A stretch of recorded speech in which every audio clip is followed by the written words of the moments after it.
সংযুক্ত আরব আমিরাতের শারজা থেকে আসা শহীদ মিয়া নামে এক যাত্রীর কাছ থেকে প্রায় 4.5 কোটি ওজনের স্বর্ণ উদ্ধার করেছে কাস্টমস গোয়েন্দা ও তদন্ত অধিদপ্তরের একটি টিম, যার বাজার মূল্য 4.5 কোটি টাকারও বেশি।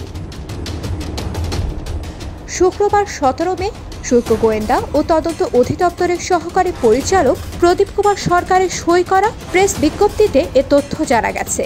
বিজ্ঞপ্তিতে বলা হয়, সংযুক্ত আরব আমিরাতের শারজা থেকে আসা মোহাম্মদ শহীদ মিয়া নামে এক যাত্রীর গতিবিধি দেখে সন্দেহ হয় কর্মকর্তাদের।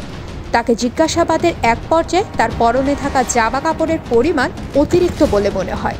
পরবর্তীতে তার জামা কাপড় খুলে স্ক্যান করা হয়। এতে বিশেষভাবে লুকিয়ে রাখা সোনার অস্তিত্ব পান কর্মকর্তারা। শুক্রবার 8টা 41 শারজা থেকে আসা যাত্রী মোহাম্মদ শহীদ মিয়াকে জিজ্ঞাসাবাদ করা হয়।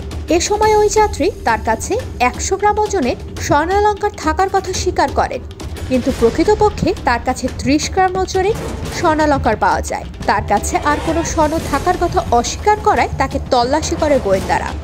যাত্রীর পরনে অত্যাধিক পরিমাণ জামা কাপড়ের অস্তিত্ব পাওয়া যায়।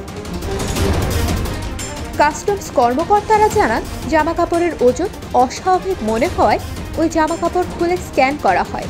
জামা কাপড়ের মধ্যে বিশেষভাবে লুকায়িত স্বর্ণের ইমেজের অস্তিত্ব পাওয়া গেলে যাত্রীকে কাস্টমস হলে নিয়ে আসা হয়। কাস্টমস কর্মকর্তা জানান, স্বর্ণের পরিমাণ নির্ণয়ের জন্য যাত্রীর শরীরে পরিহিত 16 পিস কাপড়, যার মাঝে ছিল শর্ট প্যান্ট 9টি, স্যান্ডো গেঞ্জি 6টি ও ফুল প্যান্ট 1টি, বিমানবন্দরের ক্যানোপি 1 নিয়ে পোড়ানো হয়। পোড়ানোর পর অপরিশোধিত 4,462 গ্রাম পরিমাণ স্বর্ণ নির্ণয় করা হয়। প্রাপ্ত মোট স্বর্ণের পরিমাণ দাঁড়ায় 4,492 গ্রাম বা প্রায় 4.5 কেজি।